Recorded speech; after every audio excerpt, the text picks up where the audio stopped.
ఎలా ఉందమ్మా గిట్టుబాటు ఎట్లా ఉంది మరి? ఇక గిట్టుబాటు అంటున్నాడు, గిట్టుబాటుతో లేకుండా లేదు సార్. అన్ని కూరగాయల రేట్లు ఎక్కువనే సార్. ఇక అక్కడ మేము రేట్లు ఎక్కువ పెట్టి తెచ్చుకుంటున్నాం, ఇక్కడనేమో 15 రూపాయలకి ఇయ్యి, 20 రూపాయలకి ఇయ్యి, టమాటా గట్ల ఇట్లా అని అంటారు సార్. జోకుంటూనే పోతా సార్. నాకేమో తగ్గించి జోకియరాదు. ఒక కాయ ఎక్కువ వేద్దామంటే ధర పెట్టరు, ఇక జోకుంటూనే పోతుంది. ఎలా ఉందమ్మా? లాభసాటిగా ఉందా? కొంచెం అలా బరాబరి అంటే ఒక రోజు వస్తుంది, ఒక రోజు రాదు సార్. కూలి అయితే గిట్టుబాటు అవుతుంది, రోజుకు 200-300 పడుతుంది అంతే. కాంగ్రెస్ గవర్నమెంట్ వచ్చి 6 నెలల పైన కదా ఏర్పాటయ్యి, ఆ ప్రభుత్వ పనితీరు ఎట్లా ఉందమ్మా? మాకైతే ఆ పనితీరు సంగతి మాకు తెలియదు సార్. ఆయన వచ్చి మాకు ఏం చేయలేదు.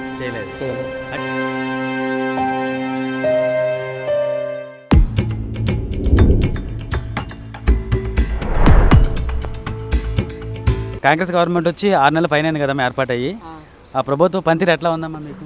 మాకైతే ఆ పనితీరు సంగతి మాకు తెలియదు సార్. ఆయన వచ్చి మాకు ఏం చేయలేదు. అంటే ఇప్పుడు మరి లేడీస్కి ఫ్రీగా బస్సు ప్రయాణం ఒక ఫ్రీ బస్ ఇవ్వగానే అయిపోతుందా సార్? ఒక ఫ్రీ బస్ ఇచ్చారు, అయిపోతుందా? ఏమి ఇచ్చాడు సార్ ఆయన? గ్యాస్ బండ రేటు గ్యాస్ బండ రేటు లేదు. మొన్ననే తీసుకున్నాను, నిన్నగాక మొన్న 1050 కట్టి. మళ్ళీ కరెంట్ ఫ్రీ అన్నారు, కరెంట్ బిల్లు కట్టినాం. 2500 అన్నారు, ఆ 2500 లేవు. మాకు భూమి ఉన్నది, రైతు బంధు వాళ్ళే. మాకేం పడుతుంది సార్?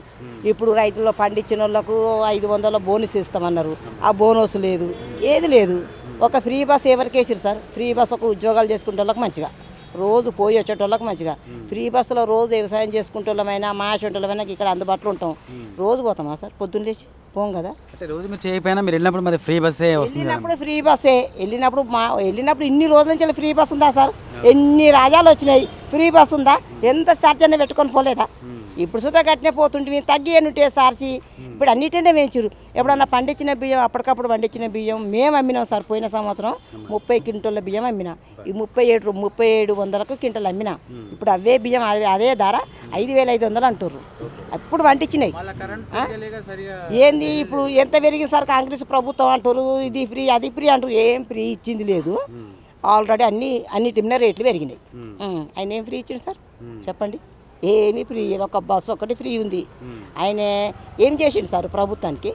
ఆయన వచ్చిండు 6 నెలల పరిపాలన. సరే కేసీఆర్ మీద పంతానికే గెలుస్తున్నావు, వచ్చినట్టే ఉన్నావు, కానీ నీ మాటల తీరు, నువ్వు ప్రజలను మళ్ళీసారి నేను రావాలి కదా, కేసీఆర్కి నీకు ఏదైనా ఉంటే సమక్ష నువ్వు తర్వాత తీర్చుకోవాలి, ప్రజలను ముందుగా చూడాలి. నేను ఇది చేస్తా అది చేస్తా అంటే ఏం చేసినావు?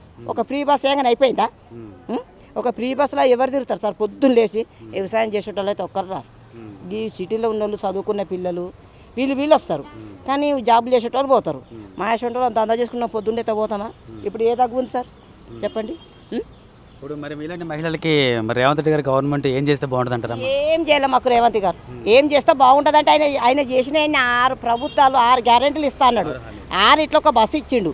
ఏమి ఇచ్చిండు సార్ ఇక చెప్పండి? అంటే మరి ఆయన చెప్తున్నారు కదమ్మా, రైతు బంధు ఇస్తున్నాము, తర్వాత మహిళలకి చేయూత చేస్తున్నాము, అలాగే గ్యాస్ బండ్ రేట్లు తగ్గించాము, గృహజ్యోతి పథకం ఇస్తామని సరే ఇచ్చిరు కదా. గ్యాస్ బండ్ రేట్ అంటున్నారు. ఇప్పుడు నేను స్లిప్ తీసుకొస్తా, మా బాబుని పెట్టమంట. మొన్ననే తీసుకున్నాను, నిన్న కాక మొన్న 1050 గట్టి తీసుకున్నా. కరెంట్ బిల్లు స్లిప్ పెట్టమంట, కరెంట్ బిల్లు కట్టి వచ్చిన. మరి అన్నీ ఉన్నాక మాకు ఏమి ఇచ్చాడు సార్? మహిళలకి మీరు అప్లై చేసుకోలేదమ్మా? మరి అన్నీ అప్లై చేసుకున్నాం. ఇవాళ కొత్తగా చేసుకునేది ఏం లేదు మాకు. తెలంగాణ పుట్టిందే మేము ఈ తెలంగాణలో, పెరిగింది తెలంగాణలే. అన్ని గ్యారెంటీ ఉన్నాయి కేసీఆర్ ఉన్నప్పుడు. నువ్వు రాగానే అవి మారిపోతాయా? అవి ఉన్నట్టు ఇవి ఉండాలి కదా. అవి అప్పుడు ఆయన ఇచ్చిన ప్రభుత్వం మీద అన్ని ఇచ్చిండు, నువ్వెందుకు ఇస్తలేవు? నువ్వు అన్నీ ఇస్తా అన్నావు, ఏమి ఇచ్చినావు? మహిళలకు ఏమి ఇచ్చినావు? మహిళలకు నువ్వేమి ఇవ్వలే. 2500 అన్నాడు, 2500 ఇచ్చిర్రా? గ్యాస్ ఫ్రీ అన్నాడు, గ్యాస్ ఇచ్చిర్రా? నువ్వు రైతులకు మోసం చేసినావు. మేము రైతులం సార్. మేము భూమి, మాకు మా ఆయనకు షుగర్ వచ్చి మేము వచ్చినాం ఇక్కడ. మేము రైతులం, మాకు భూమి ఉంది 11 ఎకరాలు. మాకు భూమి లేదని కాదు. నువ్వు రైతులకు మోసం చేసినావు. నువ్వు రైతులకు ఏమన్నావు? 2 లక్షల రుణమాఫీ చేస్తా అన్నావు. నువ్వు ఎకరాన 8000 వేస్తా అన్నావు. నువ్వు కౌలుదారికి 15,000 వేస్తా అన్నావు సంవత్సరానికి. కూలీదారికి 11,000 వేస్తా అన్నావు. నువ్వు అన్నీ చేస్తున్నావు రైతులకు. నిన్ను రైతులే ఊళ్ళల్లో గెలిపించారు, కానీ సిటీలు ఎక్కడ వచ్చింది సార్? సిటీలో కాంగ్రెస్ వచ్చింది హైదరాబాద్లో? హైదరాబాద్లో సిటీలో కాంగ్రెస్ ఏడరాలే. మొత్తం రైతులు వేసారు, రైతులు మోసపోయారు సార్. రైతులను మోసం చేసిన వాటి నువ్వు గెలిచినావు. ఏది ఇప్పుడు గెలుస్తుందాం నిలబడి? ఇప్పుడు అంటే మరి 5 ఏళ్లలో వచ్చి 6 నెలలు అయింది, మరి ఇంకా ముందు చేస్తారా? 3 నెలలైనా నీ ప్రభుత్వం చూడు సారు. అన్నమంతా ఉంటాం, కిలో బియ్యం అంటాం, మెతుకు విసుకు చూస్తామా? చూడం కదా, ఒక్క మెతుకులో తెలిసిపోతుంది బియ్యం వేసేంటి ఎట్లా అనమాట మడుతుందని. నువ్వు 6 నెలలు అయింది, నువ్వు 6 నెలల్లో ఎప్పుడు చూడు కేసీఆర్ నువ్వు కేటీఆర్ని తిట్టుడు, హరీష్ రావు నువ్వు తిట్టుకొని ఏదన్నా పగలుంటే నువ్వు బయట సాధించుకో, నువ్వు ప్రజల మీద పెడతావా? ప్రజలల్లా నువ్వు కేసీఆర్ని ఇదే చేస్తావు, నువ్వు చేసుకో, కానీ ప్రజలకు మంచిగా చెయ్యి. వాళ్ళు ఏం చేసుకుంటే మాకేంది, వాళ్ళు రాజకీయ నాయకులు, సరే అట్లయితే నువ్వు ఏమన్నా చేసుకో, కానీ ప్రజలకు మంచిగా చేసి మళ్ళీసారి గెలుతాడు చూడు. ఈ వచ్చిన 6 నెలలనే నువ్వు గింత చేసినావంటే ఇంకా నువ్వు 5 ఏళ్ళు ఉంటావా? 5 ఏళ్ళు అయింది, ఇంకా 5 సంవత్సరాలు ఇంకా చాలా టైం ఉంది కదమ్మా, చేస్తారు నమ్మకం ఉందా? చేస్తాడన్న నమ్మకం లేదు, ఆయన చెయ్యడని నమ్మకం లేదు. ఒక్కవేళ నేను మళ్ళీ వస్తా, నాకు ఈ సీటు గ్యారంటీ అని మొన్న ఫోన్లో పెట్టిండు, నేను 5 ఏళ్ళల్లో మళ్ళీ 10 ఏళ్ళు ఈ సీటు నాకు గ్యారంటీ అంటుండు. నువ్వు 5 ఏళ్ళ దాకా ఉండేదే నమ్మకం తక్కువ, సరేనా? అంటే ఎందుకనమ్మా? నువ్వేం చేస్తావు? నువ్వు మనుషులను మోసం చేసి వచ్చినావు. ఏది ఇప్పుడు గెలు, న్యాయాన్ని గెలువు, నువ్వు చూద్దాం, నువ్వు న్యాయానికి నిలబడి గెలు, కేసీఆర్ మీద గెలు. మాకు కేసీఆర్ ఉన్నట్టు అన్నీ వచ్చినాయి సార్, మాకు పంటలు మాకు ఇట్లా కాల్వ ఇట్లా మా పొలం పండించుకుంటే కాలడ్డం పెడితే మాకు నీళ్ళు వచ్చినాయి కేసీఆర్ ఉన్నప్పుడు. ప్రతి 6 నెలలకు రైతు బంధు పడ్డాయి. ప్రతిదీ ఇప్పుడు ఊర్లలో ఎవరన్నా పెళ్లి చేసుకుంటే కళ్యాణ పథకం ఇచ్చిండు. పిల్లలు గర్భిణీ స్త్రీ అయితే నెల తప్పిన కంచాలు మొదలు పెడితే కన్నదాకా ఇచ్చిండు. కన్న తర్వాత సూత మళ్ళీ పిల్లలకు పాలు బాలంతా సూత ఇచ్చిండు. నువ్వేమి ఇచ్చినావు? ఇచ్చిండా? కేసీఆర్ ఒక పెద్ద మనిషి అయితే ఆ పిల్లకు కిట్ ఇస్తున్నాడు. మరి అవన్నీ కేసీఆర్ ఎక్కడ పోయినాయి? ఇవాళ నువ్వు 6 నెలల్లో చేసింది ఏముంది? మరి కేసీఆర్ గారి హామీల్లో మేము మా దిక్కు మేము కాంగ్రెస్కి వేయాలి ఓటు. మా దిక్కు కడియం శ్రీరాజు గెలిచిండు జనగాం జిల్లా. ఆ కడియం శ్రీరాజు దొంగ అందులో పోయి కలిసిండు తెలుసా.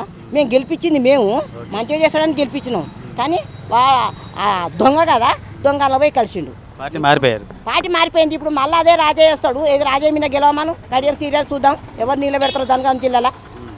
మేమందరం మేము కేసీఆర్కి వేస్తాం సార్ ఓట్లు. మాకు కేసీఆర్ మంచిగా చేసిండు. మాకు ఈ కాంగ్రెస్ వచ్చి మాకు ఏం చేయలే. కాంగ్రెస్ అంటారు సార్. ఇప్పుడు కాంగ్రెసు ఇప్పుడు గాంధీ తాత అప్పటి నుంచి ఉంది, మాకదే తెలియదు అప్పటిది. అప్పటి నుంచి పరిపాలించిన వాళ్ళు మరి ఇప్పటిదాకా మీ అధికారం చేయరు, ఎందుకు పట్టుకోలే? మీరు చేతులు ఎందుకు పట్టుకోలే? సోనియా గాంధీ చేసింది, ఇందిరాగాంధీ చేసింది, రాజీవ్ గాంధీ చేసిండు, గాంధీ తాత చేసిండు. మీరు మంచిగా పరిపాలించేటోళ్ళు అయితే మీ అధికారం మీ చేతులకెళ్ళి ఎందుకు పోయింది? తెలంగాణ నువ్వు ఇచ్చినావు, నీ ఢిల్లీ సుత్తా, ఢిల్లీ నీకు తెలంగాణ ఇచ్చిపెట్టి తెలంగాణ వాళ్ళు మాకు ఢిల్లీ ఇవ్వమంటారు, ఇస్తారా వాళ్ళు? మన రాజా మనకి ఇచ్చిర్రు ఢిల్లీకి. నువ్వు తెలంగాణ సోనియా గాంధీ ఇచ్చింది, సోనియా గాంధీ తెలంగాణ అంచెలు తెచ్చిచ్చింది, వాళ్ళ ఇంటకెళ్ళి తెచ్చిచ్చిందా? ఆమె ఇంట మనుషులు మన అందరం మన కేసీఆర్ గారు మరి డబుల్ ప్లాట్ ఇస్తానని చెప్పాను మన లాస్ట్ మందికి ఇచ్చిండు సార్, ఇచ్చిన వాళ్ళకి ఇచ్చిండు. ఒక్క ఆయన మోసం చేసింది అది ఏం లేదు. ఇప్పుడు ఇంటింటికి ఉద్యోగాలు అంటుర్రు. ఇప్పుడు ఇంటింటికి ఉద్యోగాలు అన్నది ఇప్పుడు ఈయన ఏమన్నా ఈ రేవంత్ రెడ్డి ఇచ్చేమన్నా పెట్టిండా? ఒక ఉద్యోగానికి అని అప్లై చేసుకున్నారా పిల్లలు? ఆయన ఇచ్చిన దానికే నువ్వు వచ్చి నువ్వు అది సంతకం పెట్టి ఇవ్వగానే పెద్ద నువ్వేందో ఇచ్చి ఘనకాయం సాధించినట్టు నువ్వేంది గొప్ప చెప్పుకునేది? కేసీఆర్ చేసింది ఇదంతా. కేసీఆర్ చేయకముందుకు ఇప్పుడు అది చంద్రబాబు నాయుడు ఉండే, అప్పటికి ఇట్లనే ఉండేనా హైదరాబాద్? మీరు చెప్పండి సార్, న్యాయానికి చెప్పాలి. ఎవరైతే ఉంది ఇప్పుడు కేసీఆర్ ఏమో నాకు చుట్టం కాదు, ఆయన హైదరాబాద్ ఇట్లనే ఉండేనా? ఇప్పుడు హైదరాబాద్ ఎట్లయింది?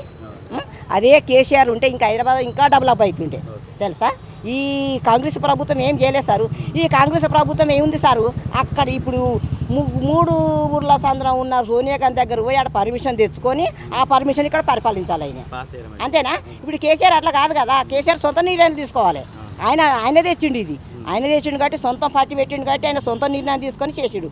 ఒక సంవత్సరం చేయాలంటేనే పుట్టేడు అప్పులైతే 10 మందిని చేస్తే ఇప్పుడు రాజాని మొత్తం పరిపాలిస్తే అప్పు కాదా? ఇప్పుడు ఈ కేసీఆర్ ఈ రేవంత్ రెడ్డి అప్పు చేయకుండా రాజాని చేస్తాడా? ఇక దిగిపోయినాడికి ఒక అప్పు చూపియాడా? 4.5 ఏళ్ళు ఉంది, మరి ఇంకా చేసే అవకాశం 4 ఏళ్ళు ఉండని 20 ఏళ్ళు ఉండని సారు. అప్పు చేయకుండా నువ్వు పరిపాలించలేవు. నువ్వు ఆయన తెచ్చి పరిపాలిస్తావు, ఇక నీ ఇంటి నుంచి వెళ్తావా? నీ సొంతం భూములు అమ్ముతావా? ఇప్పుడు కేసీఆర్ రైతు బంధు అందరికి నువ్వు ఇప్పుడు రేవంత్ రెడ్డికి భూమి లేదా ఇన్ని రోజుల నుంచి వెళ్ళి ఆయనకు వాళ్ళే రైతు బంధు. మరి ఆయన ఎందుకు తీసుకున్నాడు? నేను తీసుకోను, ఆయన వేసింది నేను తీసుకున్నాను, నువ్వు తీసుకోకూకున్నావా? నువ్వు తీసుకున్నావు కదా, నీ భూములు ఎట్టున్నాయో ఏం సంగతో తెలియదు. నీ భూములు సుధా తీసుకున్నావు కదా రైతు బంధు మొన్నటిదాకా వేస్తే. ఇవాళ కేసీఆర్ను గుట్టలకు వేసిండు, రాజాలకు వేస్తుండు, చెట్లకు వేస్తుండు, అని నువ్వెందుకు పుకారా చేసేది? ఇప్పుడు మన ఎలక్షన్ జరిగింది కదమ్మా, ఈ ఎలక్షన్ జరిగిన 17 సీట్లలో కాంగ్రెస్ గవర్నమెంట్కి ఎన్ని వస్తాయి అనుకుంటున్నారు? మన బీఆర్ఎస్ నాకు కాంగ్రెస్ నాకు తెలియదు సార్, మేమైతే బీఆర్ఎస్కి ఇచ్చినాం. దేవిని దయతోటి బీఆర్ఎస్ వస్తే అక్కడ బీఆర్ఎస్ ఎమ్మడి మినిస్టర్లు ఎక్కువ ఉంటే, ఎంపీలు ఎక్కువ ఉంటే మనకు కొట్లాడే అధికారం ఉంటుంది. అదే 17 సీట్లలో బీఆర్ఎస్కి ఎన్ని వస్తాయి అనుకుంటున్నారు? ఎన్ని వస్తాయంటే మేమైతే 17 సీట్లల్లో కనీసం 15 అన్నా 14 అన్నా వస్తాయి అనుకుంటున్నాం. 14-15 వస్తాయి అనుకుంటున్నాం. కానీ ఇక మనుషులు వేసేదాకా ఒక మాట మాట్లాడుతారు, వేసినాక ఒక మాట మాట్లాడుతారు. ఎవరికి వెళ్తే వాళ్ళకే మేము వేసినాం అంటారు. అది దేవునికి ఎరక.